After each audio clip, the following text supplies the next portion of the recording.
I'm Braden Gill. And I'm Andrew Boak, and this is the Ardmore Waterline replacement in Carter County. We are with B&G Construction, and we are both graduates of Oklahoma State University's Construction Engineering and Technology program.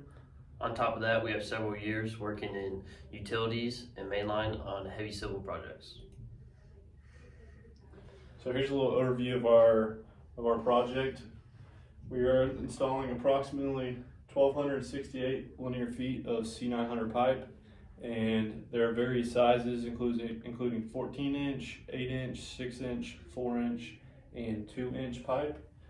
We are to remove various existing fittings, including gate valves and manholes.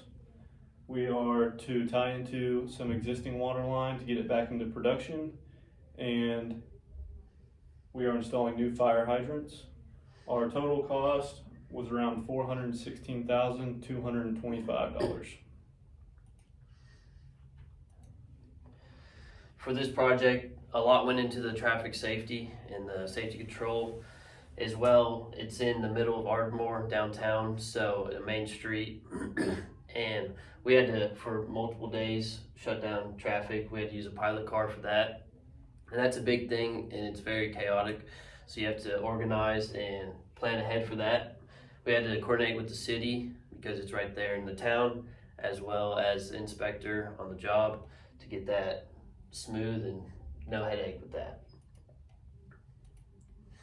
So here's a few things that you need to know about installing this C900 pipe.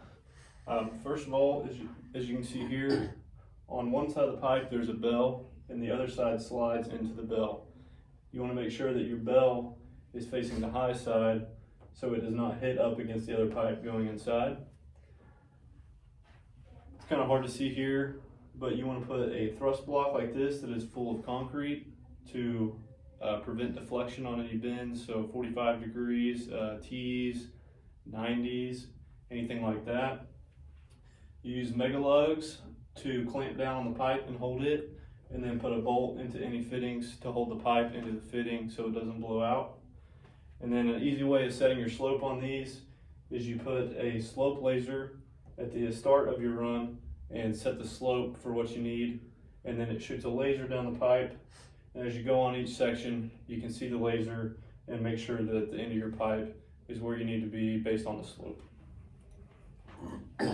This is a 3-way fire hydrant assembly. As you can tell, here's some details of the drawing. It's yeah, here's a drawing of the front view and the section view, but it goes down pretty deep, so you have to go connect down into the main pipe. And another big thing is just making sure you get the old one removed safely, as well as installing the new one. And always make sure before you dig the utilities that you're not gonna hit anything. That's a big thing on the downtown project on like this one compared to other ones. And then after installing these, you always need to make sure you have to check the hydrant for leaks. That's another big concern because you can't have a leaky hydrant. In conclusion, if you want the project done right, you want to hire B&G Construction.